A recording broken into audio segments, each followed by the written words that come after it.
Bonjour et bienvenue sur ce nouvel épisode de Partenaire fait dodo.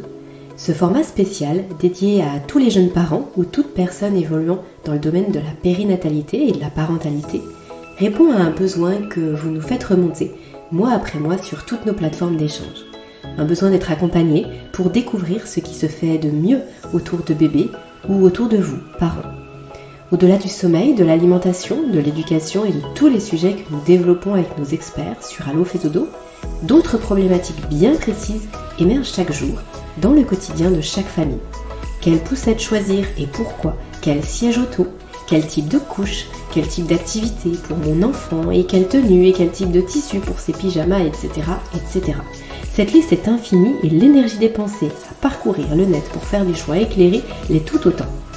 Le village fait dodo a été créé dans cet esprit-là, s'entourer de professionnels sérieux qui proposent des services adéquats ou des produits que nous avons testés et approuvés afin justement de vous faire gagner du temps, de l'argent parfois et surtout de l'énergie. Cette émission nous permet de mettre en lumière nos partenaires et ce qu'ils peuvent apporter de meilleur, un format court, concis, dynamique, qui vous permettra de découvrir une marque et une personnalité investie et lumineuse. Il est temps d'accueillir notre invité du jour, alors bonne écoute à vous. Bonjour Florine. Salut Aurélie. Je suis ravie de te recevoir sur ce nouvel épisode de podcast. Florine, tu vas nous parler de méditation Kid, de jeux autour de la méditation pour les enfants. Je te laisse te présenter. Bonjour à tous et bonjour à tous ceux qui nous écoutent. Donc moi c'est Florine Font, je suis la créatrice de Méditation Kid. C'est une marque de jeux de cartes à destination des enfants à partir de 4 ans. Donc, et plus généralement de toutes les familles et aussi tous les professionnels qui travaillent avec des enfants. Les jeux de cartes sont donc axés autour de la méditation, du bien-être et de tout ce qui a trait tout ça en fait, au yoga, à la gratitude, aux émotions. C'est un champ assez large. On parle aussi de gratitude. Alors pourquoi la méditation, Florine ? Alors, la méditation, parce qu'en fait, à la base, j'ai commencé la méditation avec ma fille quand elle était petite, parce qu'elle avait 4 ans et elle avait beaucoup de mal à s'endormir. Elle avait beaucoup d'angoisse. Et j'avais trouvé que la méditation pouvait aider les enfants dans ce but-là, en tout cas, de réduire les angoisses, moins de stress. Donc, on a testé ça. Et au départ, on testait avec des livres, des applications, tout ce qu'il y avait à portée de main. Et au fur et à mesure du temps, elle m'a dit un jour, elle est venue me voir en me disant « Oui, maman, la méditation, c'est pas vraiment drôle. » Et là, ça m'a fait tilt et je lui dis « Ah bah ouais, c'est vrai qu'elle a raison, c'est pas forcément drôle. C'est vrai que je mets un CD, parce que c'était il y a déjà un moment, c'était en 2016. Donc voilà, on met un CD, on écoute une application, on écoute une vidéo YouTube. Et c'est vrai qu'il manque ce petit côté ludique. Et les enfants, on sait tous qu'ils adorent ça et qu'ils apprennent beaucoup en jouant. Et donc, après ça, j'ai cherché sous quelle forme je pouvais rendre ça ludique. Et un jour, on a joué à un jeu de cette famille ensemble. Et là, je me dis, mais bien sûr, le jeu de cette famille, la méditation, il y a sûrement quelque chose à faire. Et c'est comme ça qu'est né le premier jeu de cartes, méditation et bien-être. Est-ce que tu peux nous décrire comment est constitué ce jeu de cartes? Et tu parles d'un premier jeu de cartes, donc ça veut dire qu'il y en a plusieurs autres. Quelle est la différence entre les différents jeux de cartes? Alors, le premier jeu de cartes, donc, qui s'appelle Méditation et bien-être. Donc, le but du jeu, comme dans tous les jeux de cette famille, c'est donc d'avoir le plus grand nombre de familles possible. Et chez nous, pour réunir les familles, on doit réaliser les petites actions qu'il y a sur les cartes. Donc, à chaque coup qu'on demande une carte, par exemple, je veux le fils dans la famille émotion. Sur le fils, il y a une petite note avec écrit, donc c'est l'émotion colère chez le fils. Et donc, on explique à nos partenaires de jeu 3 choses qui nous mettent en colère. Donc, ça permet aux enfants de s'exprimer. Donc là, on va parler des émotions. Ils partagent leurs ressentis, leurs sensations, tout ce qu'ils aiment, tout ce qu'ils n'aiment pas, en fait. Et c'est vraiment dans le but de communiquer, de partager, de passer un moment ensemble, des moments de qualité, puis remettre la famille au centre du foyer, parce que c'est quand même super important. Et aussi cette notion de communication. Donc le premier jeu de cartes, c'est sur un set famille. Le deuxième jeu de cartes va spécifiquement parler des chakras. Donc une famille par chakra. Les chakras, c'est des centres d'énergie qu'on a dans le corps. Et donc on explique où ils sont situés, quelle couleur ils ont. comment on peut les mettre en action. Donc, chaque petite action va mettre à profit un des 7 chakras. Et le troisième jeu de cartes, donc, qui est né en septembre 2022, donc c'est tout récent encore. Là, on est parti sur quelque chose de plus large. On a 80 cartes dans celui-ci, où là, ça va être exclusivement des questions introspectives et des gages. Donc, c'est réuni autour de 7 thèmes. Et donc là, on va encore plus profond dans la communication et dans le partage de ces idées et de ces envies, et aussi tout ce qu'on aime, ce qu'on n'aime pas, parce que souvent, on va demander aux enfants ce qu'ils aiment bien ou ce qu'ils voudraient faire plus grand, mais par exemple, on ne va pas leur demander, ou alors on va moins leur demander qu'est-ce que tu n'as pas envie de faire, ou qu'est-ce que tu n'aimes pas, qu'est-ce qui te met dans l'embarras, par exemple, ce genre de choses, des émotions inconfortables. Et donc voilà, donc c'était l'idée vraiment de remettre tout ça au centre de la famille, et puis de communiquer, de pouvoir partager et découvrir ses enfants sous un nouveau jour. Parce que c'est pas des choses...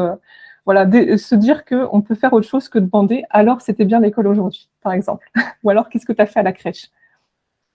Et on met une petite carte et du coup ça ouvre un champ de discussion tout nouveau. Donc c'est à la fois autour des émotions, mais surtout de l'expression des émotions et de la communication. Là, quand tu nous en parles, on peut peut-être avoir l'impression que ce sont pour des enfants plus grands. Est-ce que tu peux nous dire exactement à qui ça s'adresse? Est-ce que même des tout petits, puisque là tu parles de rentrée de la crèche, donc ce sont plutôt des petits enfants, peuvent trouver leur intérêt dans ce jeu-là, même s'ils ne sont pas complètement dans la communication, en tout cas communication verbale? Oui, alors j'ai quand même testé le jeu. Donc ma grande, elle a 11 ans maintenant, et le petit a 2 ans et demi. Et même à 2 ans et demi, on peut déjà parler de choses. C'est d'ailleurs super marrant de poser des questions comme ça aux petits, parce que ils nous font des réponses totalement inédites, quoi. Mais c'est génial. Mais après, les jeux, ils sont utilisés aussi en maternelle, donc à partir de généralement la moyenne grande section. Donc ça fait 4-5 ans, je crois. Et donc, évidemment, pour les tout petits de cet âge-là, on ne joue pas au jeu de cette famille avec toutes les cartes dans les mains, en demandant la famille, tout ça. Ça va plutôt être sous forme de rituel, donc où on tire une carte, ou alors on va spécifiquement cibler une famille, par exemple les émotions ou la gratitude, ou la méditation, et puis on va faire l'action qu'il y a sur la carte. Et donc là, ça cible dès 4 ans, parce que même les petits, il y a même des petits à 4 ans qui jouent au jeu de cette famille. Mais avec de l'accompagnement, si on explique ce qu'on fait et tout ça, ça marche très très bien. Et même le troisième jeu, ça marche aussi très bien. Voilà, on choisit une carte, et puis enfin on les laisse choisir une carte, et on lit ce qu'il y a dessus, et on répond tous ensemble à la question. Et c'est génial. C'est des moments géniaux. Vraiment, j'adore moi en famille. En même temps, voilà, je peux pas dire le contraire. C'est moi qui ai créé les jeux de cartes. Pour les familles qui nous écoutent, Florine, par quoi on commence? Est-ce qu'on commence par le premier jeu que tu as créé? Est-ce qu'on introduit ensuite le second, puis le troisième? Est-ce que le mieux, c'est d'avoir le pack complet, comme ça on peut varier en fonction des soirées famille? Ou est-ce que finalement, peu importe, il n'y a pas vraiment d'ordre pour les enfants, c'est juste une question de thématique et de souhait du parent? Alors, pour une question de praticité, on va dire que le dernier est plus simple, parce que il y a pas de règle en fait. On fait vraiment ce qu'on veut et comme on veut et autant de temps qu'on veut.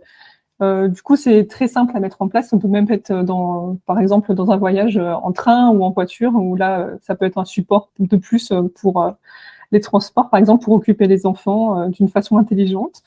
Et sinon, généralement, les gens commencent par le méditation et bien-être, qui est le paquet bleu, qui est le premier jeu, parce que il englobe beaucoup de... Enfin, c'est plus généraliste que le deuxième jeu sur les chakras, où là, ça va être plus spécifique. Généralement, ils commencent par celui-là, ensuite ils ont le chakra. Et sinon, le troisième jeu est adaptable de mille et une façons, donc celui-là, c'est le plus accessible, on va dire. Tu parlais de l'école ou des crèches. Quel type de structure te sollicite pour obtenir tes jeux de cartes et ensuite s'en servir avec les tout petits? Est-ce que ça peut s'adapter à n'importe quelle structure et dans quel cadre exactement? Petit focus là pour les professionnels. Ah oui, mais en fait, je m'aperçois avec le temps que ça intéresse. En fait, c'est très large. Ça va des assistantes maternelles aux périscolaires, aux accueils périscolaires, les centres aérés, J'ai eu des colonies aussi. Et puis, on a tous les professionnels qui sont dans la sophrologie, les thérapeutes familiales, par exemple, les psychologues, les orthophonistes, psychomotriciennes. Donc, ça reste hyper large, en fait, peu importe, j'ai envie de dire, le métier, tant qu'il y a des enfants à accompagner. Donc, en réalité, et l'école aussi, bien sûr, pour un support, voilà, parce qu'à l'école aussi, ils font beaucoup de jeux, notamment à la maternelle, mais aussi même d'ailleurs au collège. Donc, ça reste quelque chose d'assez universel, le jeu pour les enfants. Donc, voilà, c'est très large en réalité. Est-ce que les jeux de cartes sont vendus avec d'autres supports pour les émotions, avec des petits livrets, des livres, quelque chose qui vient accompagner ce chemin que les enfants et les familles peuvent emprunter? Alors, on est en train de travailler dessus. Pour le moment, j'ai des petits carnets sous format PDF qui sont à télécharger. Donc, un qui est sur les émotions spécifiquement, que j'avais créé il y a quelques années déjà. Donc ça, généralement, je les fais en cadeau, des petits PDF comme ça. Et sinon, là, je suis en train de travailler sur un autre format, peut-être de petits livrets, petits cahiers. Donc, ça viendra peut-être plus tard. Mais sinon, il n'y a que les jeux de cartes. Et puis, évidemment, la règle, et il y a un petit guide aussi à télécharger quand on achète le jeu. Merci Florine, c'était très intéressant. Merci à toi. Est-ce que, avant de conclure ce podcast, tu avais un dernier élément à rajouter? Non, pas spécialement. Je remercie tout le monde pour son écoute et puis merci Aurélie pour l'accueil. Merci beaucoup. Merci à toi Florine. On te retrouve bien sûr sur sur ta page, sur le site du village Fédodo, où on peut retrouver tous tes jeux de cartes avec toutes les informations pour aller un petit peu plus loin. Merci pour ton temps et bonne continuation. À très bientôt. Merci à vous d'avoir été avec nous sur cet épisode de podcast. J'espère que la découverte de ce partenaire vous aura aidé, vous permettra d'y voir plus clair et surtout, si vous souhaitez aller plus loin et découvrir notre partenaire encore plus en détail, n'oubliez pas que je mets tous les liens dans la description de cet épisode et que vous pouvez de toute façon les retrouver sur notre site du village Fédodo avec une page dédiée. À la prochaine pour un nouvel épisode partenaire et d'ici là, n'oubliez pas que si vous souhaitez soutenir notre podcast, si vous aimez le contenu qu'on vous propose, d'aller vous inscrire sur notre compte Instagram. N'oubliez pas que vous pouvez commenter, partager cet épisode et bien sûr lui mettre 5 petites étoiles sur iTunes. Merci d'avance et à très bientôt.